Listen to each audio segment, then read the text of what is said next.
ഇന്ന് വീട്ടിൽ മീനും ചിക്കനും ഒന്നും ഉണ്ടായിട്ടില്ല. അപ്പോൾ ഞാൻ ചിക്കൻ വിളിച്ച് പറഞ്ഞപ്പോൾ അവർ ചിക്കൻ കൊണ്ടു തന്നു. അതിനോടൊപ്പം തന്നെ ഞാൻ കുറച്ച് സാധനത്തിനോട് പറഞ്ഞിട്ടുണ്ടേന്. നമ്മൾ എന്ത് പറഞ്ഞു കഴിഞ്ഞാലും അവർ ചിക്കനോടൊപ്പം തന്നെ അത് കൊണ്ടുത്തരും കേട്ടോ.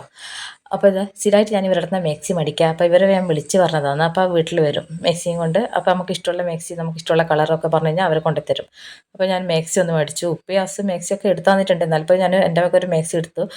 പിന്നെ ചിക്കനൊക്കെ കഴുകി ക്ലീൻ ചെയ്ത് എടുത്തതിന് ശേഷം ഞാൻ മസാല ഒക്കെ പുരട്ടി വെച്ചു. പിന്നെ അത് വൈകിട്ട് പിന്നെ അടുക്കളയിൽ കയറുന്നത് കേട്ടോ. അപ്പോൾ ചിക്കന് ഫ്രൈ ചെയ്തിട്ട് എടുക്കുന്നുണ്ട്. മുട്ട ഞാൻ പുഴുങ്ങാൻ വെച്ചിട്ടുണ്ട്. അപ്പോൾ ചിക്കൻ ഞാൻ ഫ്രൈ ചെയ്തെടുത്തതിന് ശേഷം സാൻഡ്വിച്ചിന് വേണ്ടിയിട്ട് മസാല റെഡിയാക്കാൻ വേണ്ടി ചെറിയ രീതിയിൽ ഞാൻ കട്ട് ചെയ്തെടുക്കുന്നുണ്ട്. കൈ കൊണ്ട് ഇങ്ങനെ പിച്ചി എടുക്കുന്നുണ്ട്. അപ്പോൾ ഇതാ സാൻഡ്വിച്ചിൻ്റെ മസാല റെഡി ആയിട്ട്.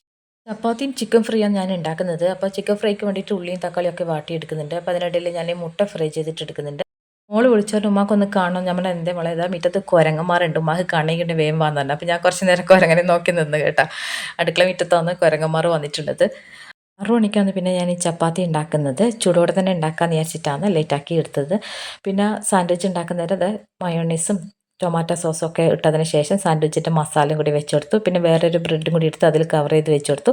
ഇതിൽ വെച്ച് കഴിഞ്ഞാൽ 3 മിനിറ്റ് കൊണ്ട് നമുക്ക് സാൻഡ്വിച്ച് റെഡിയാക്കി എടുക്കാം, ഒട്ടും എണ്ണയില്ലാണ്ട്. അപ്പോൾ ഇതെല്ലാം റെഡിയാക്കിയതിന് ശേഷം ടേബിൾ മേൽ വെച്ച് കൊടുത്തിട്ടുണ്ട്. അപ്പോൾ നമ്മൾ ബാങ്ക് കൊടുത്തതിന് ശേഷം നോമ്പൊക്കെ തുറന്നു. പിന്നെ ഞാൻ നിസ്കരിക്കാനും പോയി. ഇത്രയേ ഉള്ളൂ ഇന്നത്തെ വീഡിയോ. ഇൻഷാ അല്ലാഹ് അടുത്ത അടിപൊളി വീഡിയോ ആയിട്ട് കാണാം. അതുവരേക്കും ബായ്. സബ്സ്ക്രൈബ് ചെയ്തിട്ട് സപ്പോർട്ട് ചെയ്യാം. ഓക്കെ.